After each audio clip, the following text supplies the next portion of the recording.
जय हिंद। 26 जनवरी की tractor parade की मैं अपनी खुद की कहानी बताऊं।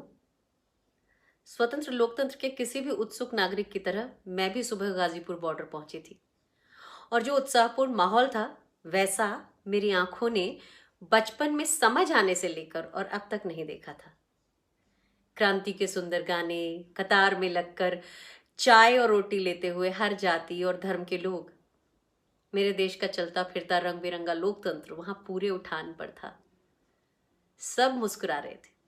भीड़ में धक्का मुक्की तक नहीं थी। एक अनरिटन डिसिप्लिन था सबके अंदर। ना कोई राग, ना द्वेष और ना आक्रोश।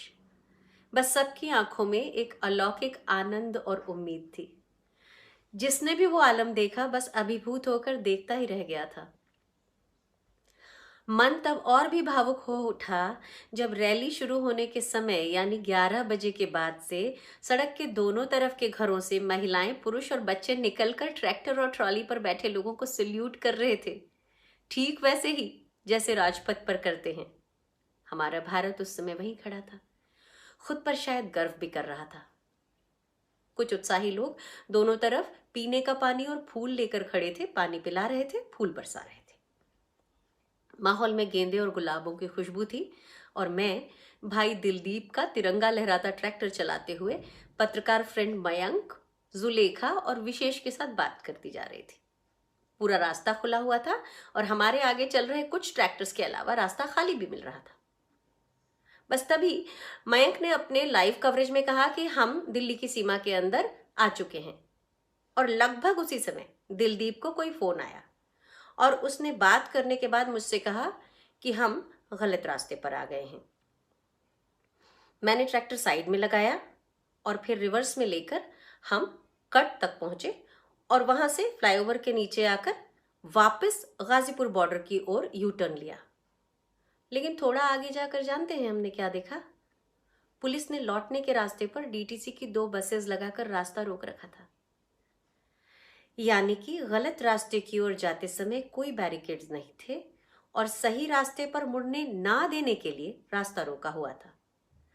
हम तो दिल्ली के बारे में जानते थे तो जल्दी लौट लिए, लेकिन जो किसान दिल्ली इसी परेड के लिए आए थे उनसे चूक होना लाजमी था और दिल्ली पुलिस का कोई इंडिकेटर या मार्गदर्शन था ही नहीं। इस आप बीती को आज कहना इसलिए जरूरी है कि आप जानें कि यह सिर्फ एक समझा बूझा ट्रैप था किसान आंदोलन को तोड़ने का, और किसानों का दुर्भाग्य कि वे इस ट्रैप में फंस भी गए। यानी इस बार तथाकथित चाणक्यों की साजिश कामयाब रही। इसमें पुलिस ने तो किसानों से अंडरटेकिंग ली थी, लेकिन अपनी तरफ से पुलिस की मार्ग में क्या व्यवस्था रहेगी इसका कोई कमिटमेंट जाहिर तौर पर ना तो देखने में आया, ना एक नक्शे के अलावा कोई और दस्तावेज प्रचारित या पब्लिश हुआ। बहरहाल लाल किले की पूरी घटना बहुत दुर्भाग्यपूर्ण है और इतिहास में कलंक की तरह दर्ज हो गई है, लेकिन इसकी साजिश करने वालों ने देश की अस्मिता के बारे में तो सोचा ही नहीं।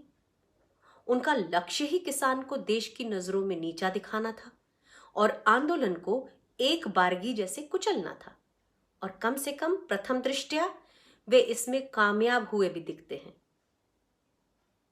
यानी लोकतंत्र में एक बार फिर एक षड्यंत्र हुआ, बड़े पैमाने पर हुआ। लोकतंत्र एक बार फिर शर्मसार हुआ और इतिहास में एक गणतंत्र दिवस दूषित हो गया। किसान के कंधे से बंदूक भी चल गई और किसान ही घायल भी हो गया। इस तरह की साजिशें आज लोकतंत्र में निहत्थे का शिकार करवा रही हैं और हम मानसिक रूप से शिकार हो रहे हैं, बीमार हो रहे हैं। हो सके तो इस पहलू पर भी विचार कर लें। मुझे यकीन है आप विचार भी कर सकेंगे और दिल में कहीं विश्वास भी होगा इस सच पर। बस सिर्फ 3 दिन अगर सुबह थोक में आने वाली बीजेपी की आईटी सेल की पोस्ट ना पढ़ें तो पूरा सच भी देख पाएंगे हम और आप। आखिर हम सब इसी मिट्टी के लोग हैं, इसी गंगा जमुनी तहजीब ने हमें पाला है। हम कर पाएंगे दूध का दूध और पानी का पानी।